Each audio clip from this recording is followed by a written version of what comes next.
Si Berondong Tampan Mengejar Cinta. Episode 50. Kegiatan yang tanggung. Entah bagaimana kejadiannya jika pil verangsang itu dihadiahkan pada Afik dan Angga saat dua makhluk itu sudah mempunyai istri nanti, mungkin tanggapannya tidak akan seperti Rahel saat ini.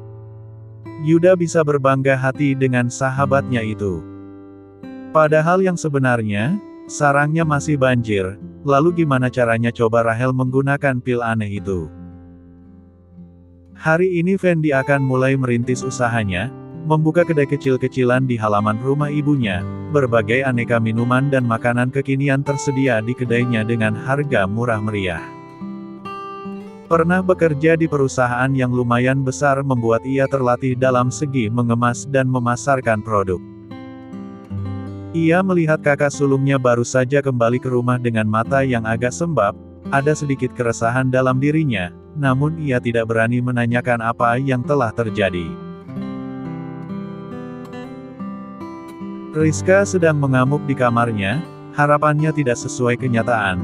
Pada akhirnya karena ia yang tetap mempertahankan pendiriannya, Randy memang sudah menerima apa yang telah menjadi keputusannya, namun Randy mengatakan akan mengambil Tiara darinya. Dan saat di persidangan tadi ketika ditanya perihal hak asuh, entah bagaimana bisa Tiara anaknya sendiri lebih memilih hidup bersama seseorang yang akan menjadi mantan suaminya itu, ya Tiara malah lebih memilih untuk tinggal bersama Randy. Ia tidak bisa menerima itu, ialah yang paling tersakiti saat ini, namun kenapa anaknya malah tidak menginginkan hidup bersamanya. Lain halnya dengan Tiara, gadis kecil yang masih duduk di bangku SMP itu tampak murung akibat perceraian orang tuanya. Lah sedang bersama papanya saat ini, karena tadi Rizka mamanya itu memarahinya habis-habisan saat di parkiran pengadilan agama. Tiara sayang, papa mau tanya sesuatu boleh? Tanya Randy, ia juga cukup kaget dengan keputusan anaknya yang memilihnya untuk hidup dengannya setelah ia dan Rizka bercerai nanti. Iya pak. Ara kenapa milih hidup sama papa, padahal Ara kan sangat sayang sama mama, papa tidak apa kalau Tiara memilih mama? Tanya Randy, tubuhnya bergetar menanyakan itu, memandangi wajah buah hatinya itu, sungguh demi apapun Tiara tidak seharusnya menanggung buah dari kesalahannya. Ara. Katakan sayang, papa di sini, papa akan selalu mendengarkan keluh kesahmu. Ara harus pilih papa, ucap Tiara sambil terisak. Ia kembali menangis mengenang kedua orang tuanya yang sebentar lagi akan berpisah. Randy memeluk anaknya itu dengan penuh kasih sayang, ia tahu saat ini Tiara membutuhkan sebuah pelukan. Pa, kalau Ara milih tinggal dengan mama, Ara mungkin gak akan bisa lagi ketemu dengan papa, tapi kalau Ara milih papa, Ara masih bisa ketemu mama, karena Ara tahu papa nggak bakalan ngelarang Ara ketemu mama nanti, ucap Ara sambil menangis. Hati Randy tersayat, inilah akhirnya, ia belum resmi berpisah dari Rizka, namun anaknya sudah menjadi korban saat ini. Maafkan papa nak. Maafkan papa Ara. Iya nak, kapanpun Ara mau ketemu mama nanti, papa akan anterin, janji, ucap Randy. Janji ya pa. Janji sayang. Rahel sudah pulang sekolah, ia langsung pergi ke kantornya karena ingin menemui seseorang. Tuan Rasya, hahaha kau sepertinya lebih tampan dengan wajah barumu itu, ucap Rahel pada seseorang yang tengah tertunduk tidak berani menatapnya. Aldi, tempatkan dia di posisi manajer kafe, aku ingin ia mengelola kafeku di Jogja. Jauhkan ia dari orang-orang yang mengenalnya meski dengan wajah seperti itu menurutku tidak akan ada yang mengenalinya, ucap Rahel, sebisa mungkin ia menepati janjinya untuk menjamin hidup Rudy.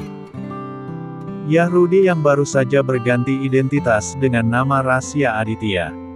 Baik tuan muda. Pergilah, ucap Rahel menyuruh pergi Rudy. Apa jadwalku hari ini Aldi? Tanyanya kemudian pada Aldi. Kita akan menjamu Tuan Revan di kafe jazz sore ini, saya sudah menyiapkan segalanya tuan muda. Lalu, Sebenarnya nanti malam ada undangan makan malam untuk Tuan Muda dan Nona Muda, tapi berhubung Nona Evelyn tidak akan bisa hadir mendampingi Tuan Muda, jadi tawaran itu langsung saja saya tolak karena Tuan Muda pasti ingin makan malam di rumah pastinya, ucap Aldi dengan level waspada. Rahel mengangguk mengerti, Aldi memang paling bisa diandalkan. Bagaimana itu si Fendi? Tanya Rahel. Menurut pengintaian rahasia, ia terakhir kali bekerja di sebuah yayasan, ia bekerja sebagai petugas kebersihan.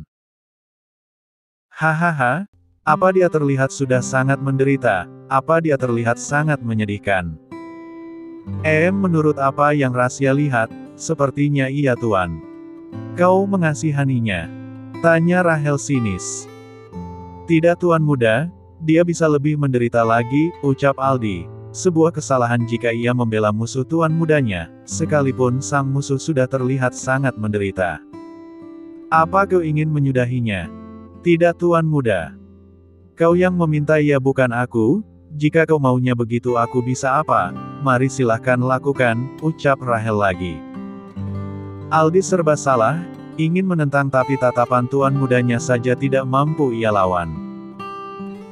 Dan apalagi tadi, Tuan Mudanya membuat seolah-olah ia yang sangat ingin menyiksa Fendi, keadaan macam apa ini?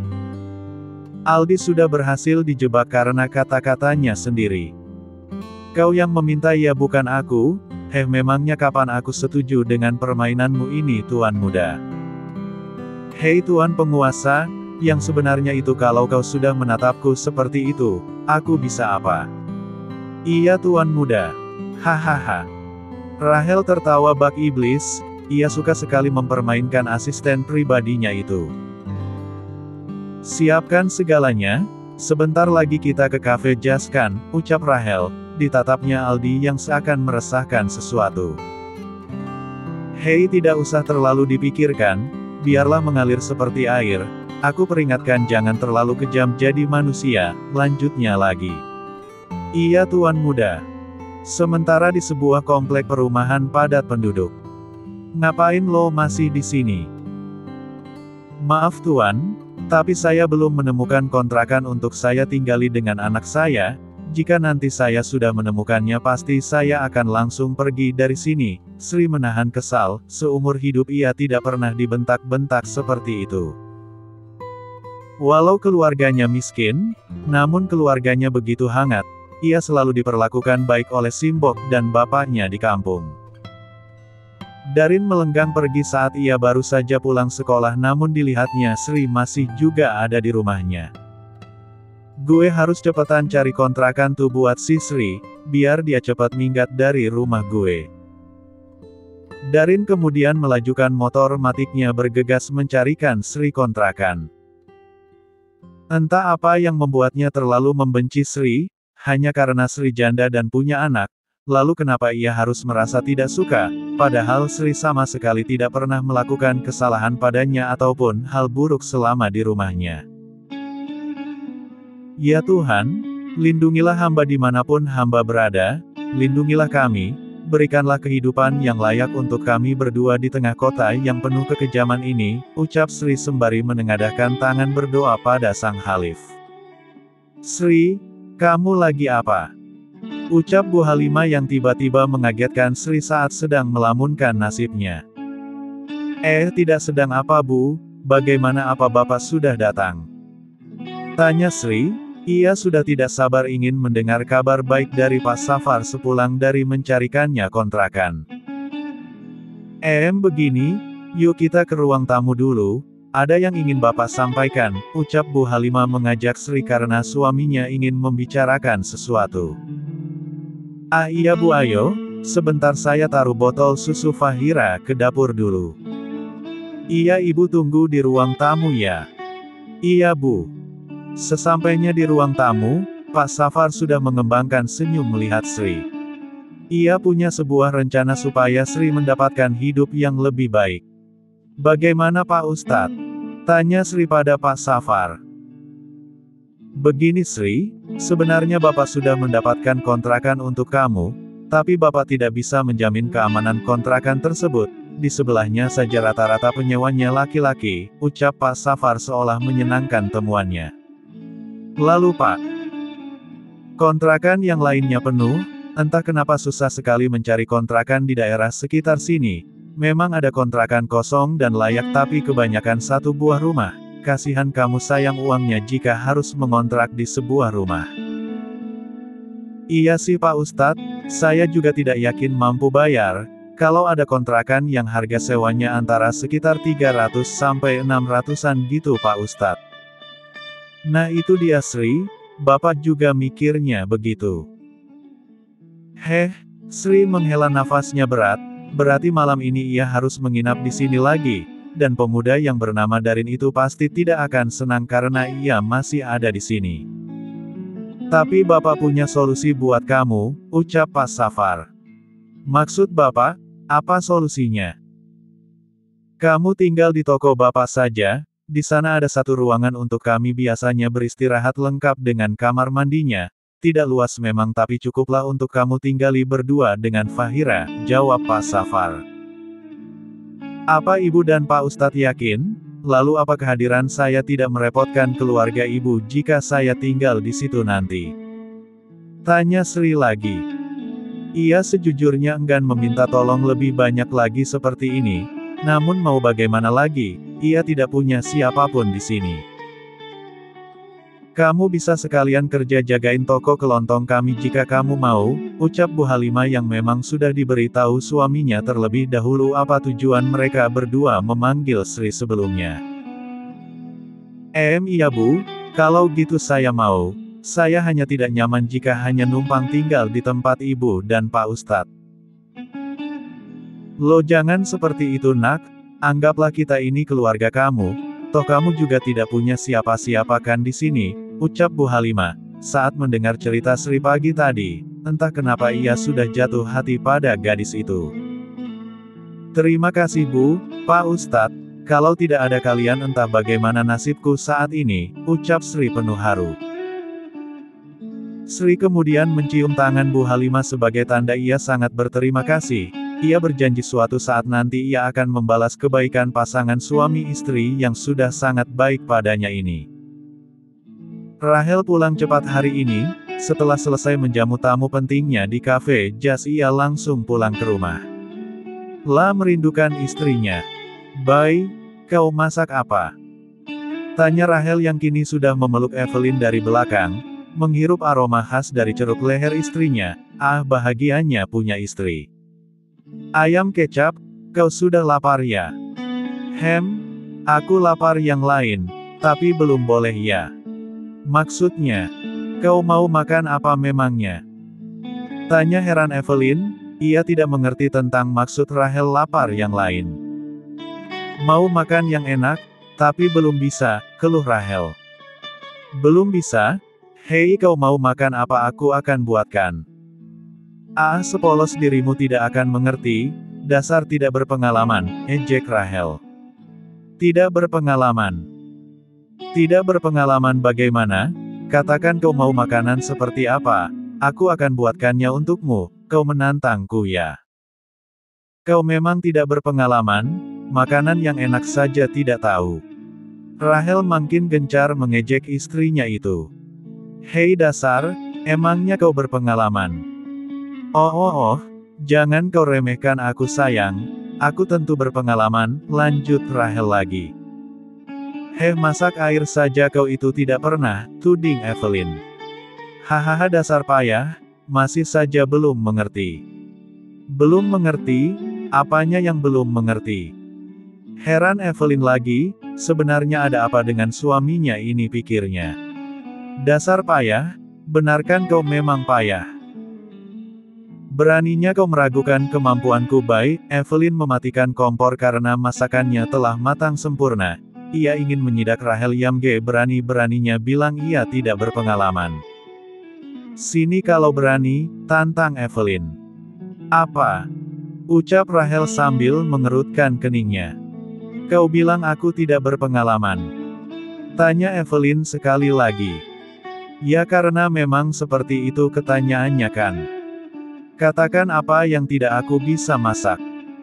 Hahaha, Rahel tertawa terbahak-bahak karena istrinya itu polos luar biasa.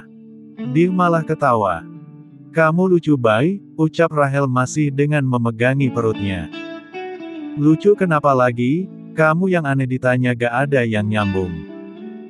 Bela Evelyn pada dirinya sendiri. Hahaha. Rahel kembali tertawa saat Evelyn mengatainya tidak nyambung. Bukankah saat ini Evelyn yang malah tidak nyambung menurutnya? Rahel, gak lucu ya, bentak Evelyn. Ya baiklah kalau kau sangat ingin tahu apa yang kau tidak bisa. Ia katakan, aku akan melakukannya untukmu. Kamu tidak berpengalaman di bagian sini.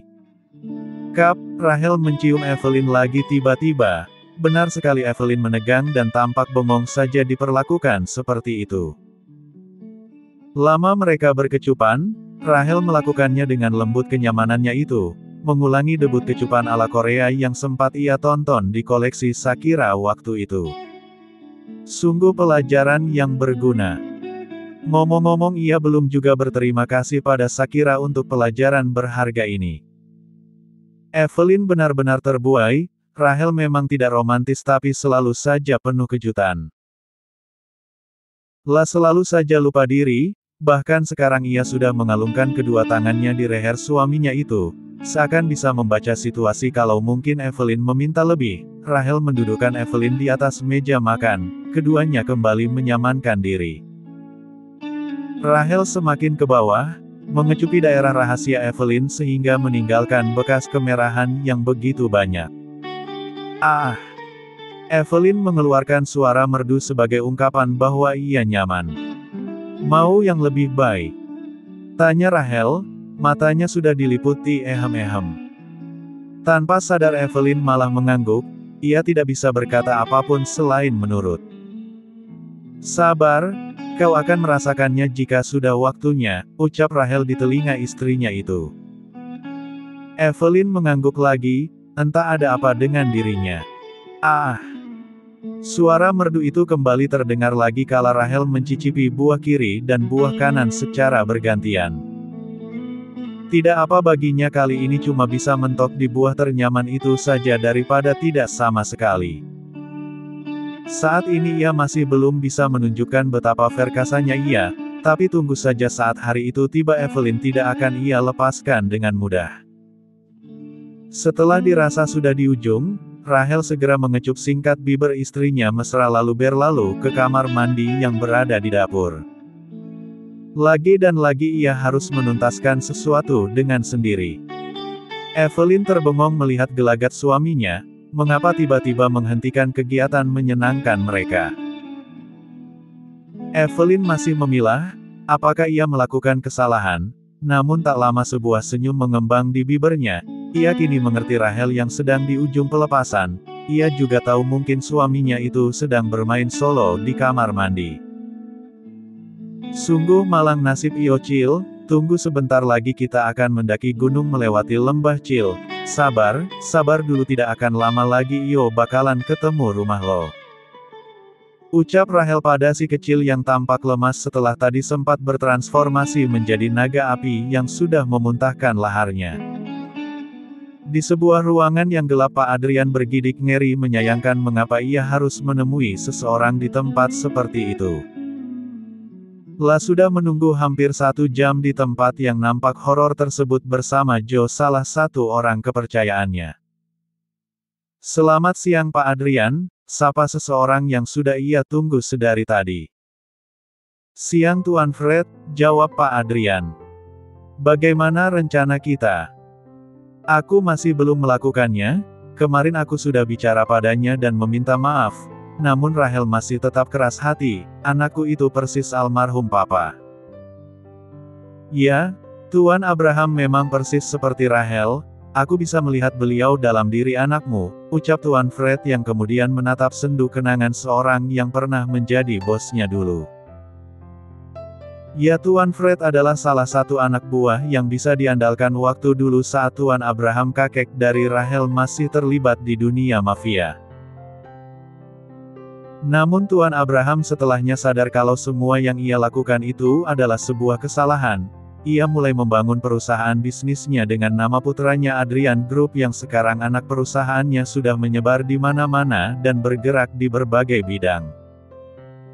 Setelah sadar dan tampak takut akan dosa, Tuan Abraham lalu meninggalkan dunia mafia. Tuan Abraham juga berubah menjadi sangat murah hati, selalu membantu sesama dan apa saja untuk orang lain, baik yang mengenalnya ataupun tidak.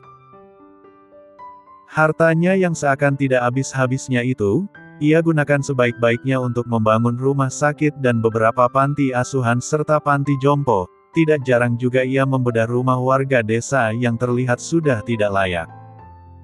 Ia selalu berkunjung kemana saja menjelajahi di mana tempat yang bisa ia berikan bantuan. Memberi sedekah di setiap hari Jumat, Tuan Fred masih ingat bagaimana sosok bosnya itu menceramahinya untuk rajin bersedekah sebelum akhirnya beberapa minggu kemudian Tuan Abraham meninggal dunia.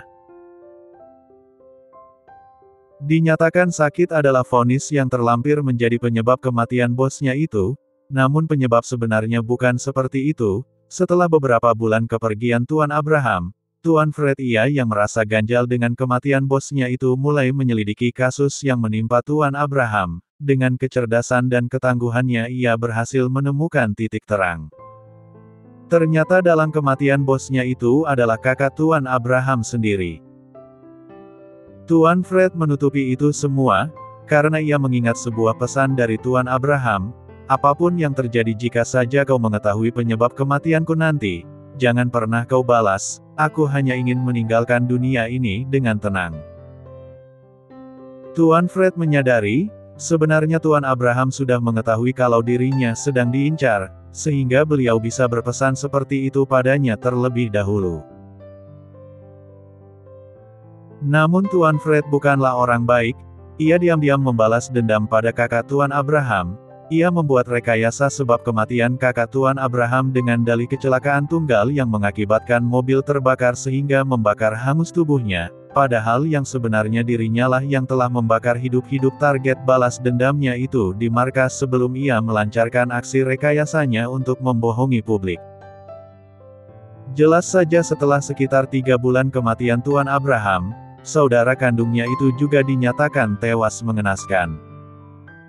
Sebuah rahasia yang ia simpan dalam, ia masih ingat pesan mantan bosnya itu, bahwa keluarga adalah segalanya.